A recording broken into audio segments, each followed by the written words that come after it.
Louise, je sais que je t'ai filé un double de mes clés, mais l'idée c'est quand même que tu peux aussi m'appeler avant de débarquer chez moi. Ouais, mais là c'est une urgence. Explique. Eh ben j'ai un date Tinder. En quoi c'est une urgence? C'est un fan de comics. D'accord. Ok, raconte-moi tout, mais par contre je veux pas les détails gore quand vous êtes en train de vous embrasser, parce que ça c'est dégueulasse. Ok. Alors, ça fait quelques temps qu'on se parle, il est ultra craquant, il me fait rire, et il est fan de comics. Donc quand il m'a demandé ce que j'avais pensé de Endgame, j'ai dit que j'avais pas vu le film, et du coup il a arrêté de me parler. Tu m'étonnes, moi aussi j'aurais arrêté de te parler si tu m'avais dit ça. Ok, j'ai rattrapé un peu le truc en disant qu'en fait je regardais pas les films parce que je respectais trop les comics. Quoi? Mais t'as jamais lu le moins de comics de ta vie? Bah voilà, c'est bien pour ça que je suis là aujourd'hui. C'est-à-dire? Il faut absolument que tu me briefes sur le personnage d'Iron Man parce qu'il s'est mis en tête du coup de me convertir au film et demain on fait une soirée entière d'Iron Man et je veux absolument pas passer pour une conne. Non mais t'es tellement dans la merde. Si j'arrive à le pécho, promis je sors ton chien tous les jours pendant 2 semaines. Un mois. 2 mois. Deal. Ok, alors accroche-toi parce que je vais aller vite. Iron Man, ou plutôt Tony Stark, a été créé par Stan Lee, Jack Kirby, Larry Lieber et Don Heck. C'est qui ces types? Juste sors ces noms et il pensera que tu connais. Parfait.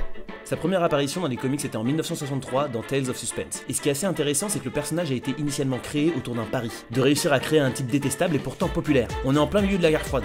Toute l'Amérique est anti-armée et pourtant Tony Stark, qui lui est un trafiquant d'armes fournisseur principal de l'US Army, était adoré par les lecteurs. Stan Lee a même dit « Je vais créer un personnage qui représente tout ce que les gens détestent et je vais l'enfoncer dans leur gorge. » Et malgré justement ce qu'Iron Man représentait et continue de représenter, c'est un des personnages les plus emblématiques de l'écurie Marvel. En même temps, il est beau et riche. Forcément, ça aide. Bref, Louise, concentration. Tony Stark est donc le fils de Howard et Maria Stark. Son père est un scientifique un peu alcoolique à la tête d'une grande entreprise d'armes. Et Tony, à la mort de ses parents, hérite de l'entreprise. Parce que le type est juste surdoué. À 15 ans, il était plus brillant que ses professeurs à MIT, qui est genre le summum de la meilleure école d'ingénieurs du monde. Un jour, il se retrouve dans un accident au Vietnam. J'ai vu le trailer et je crois que ça se passe en Afghanistan. Dans le film, oui, mais dans les comics, c'est au Vietnam, 1963, rappelle-toi.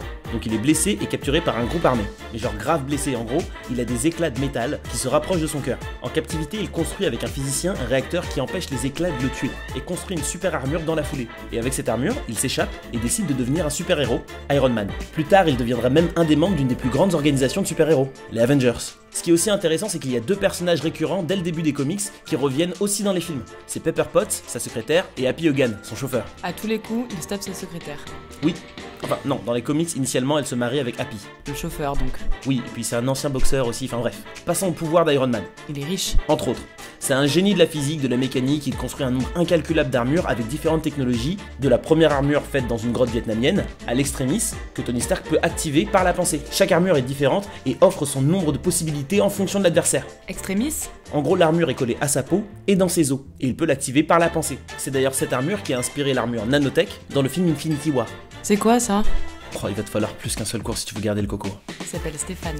Bref, ses ennemis. Tu peux pas connaître un super-héros sans connaître ses vilains. Alors il y a Yong-Chu, Obadiah Stane, que tu verras justement dans le premier volet. Il a le fils d'Obadiah, Ezekiel, Justin Hammer, le mandarin, Shockwave, Ultron, Vibro, Whiplash. Attends, il y a vraiment un méchant qui s'appelle Vibro? Bref, Louise, je pense que là t'as assez d'informations juste pour ton date. Voilà. Super, merci. De rien, tranquillou. Et pour mon chien? Bah, je te dirai si je l'ai pécho. Bisous. Ok.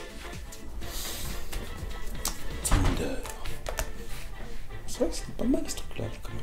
Tinder.